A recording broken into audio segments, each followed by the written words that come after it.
Welcome to my channel happinest. இன்றைக்கி soya gravy செய்ய போகிறேங்க. முதல்ல ஒரு பாத்திரத்தில் எண்ணெய் ஊற்றி சோம்பு, கடுகு, வெங்காயம் போட்டு தாளிச்சுக்கலாங்க.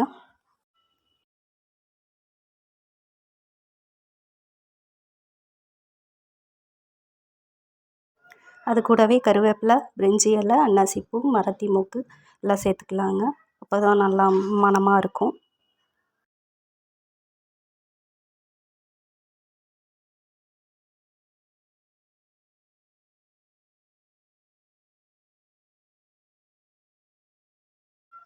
தக்காளியை மிக்சியில் அரைச்சி நல்லா பேஸ்ட்டாக எடுத்து ஊற்றி கலந்துக்கலாங்க.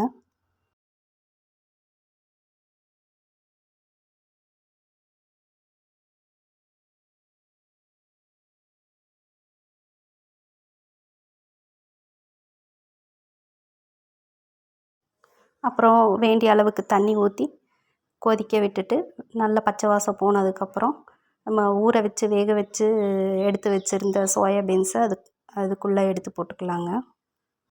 அது கூடவே இஞ்சி பூண்டு பேஸ்ட்டும் சேர்த்துக்கலாம்.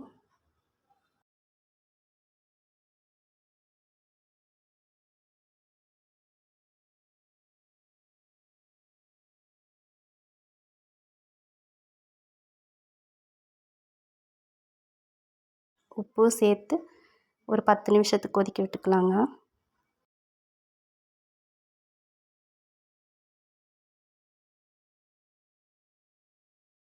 எப்போவுமே கிரேவி மாதிரி வைக்கும்போது கொஞ்சம் பட்டர் சேர்த்துக்கிட்டால் நல்லாயிருக்கும். கண்ணில் பார்க்குறக்கும் நல்லாயிருக்கும், டேஸ்ட்டுக்கும் நல்லாயிருக்குங்க. அதனால் கொஞ்சோண்டு பட்டர் சேர்த்துக்கிட்டேன்.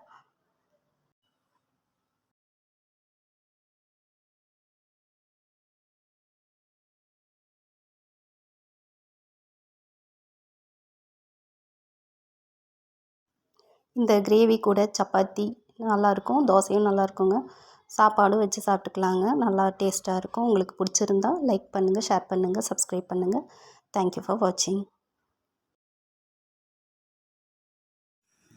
கோன் மருதாணி வரதுக்கு முன்னாடி இருந்த டிசைனுங்க இது வச்சுருக்கிறேன்.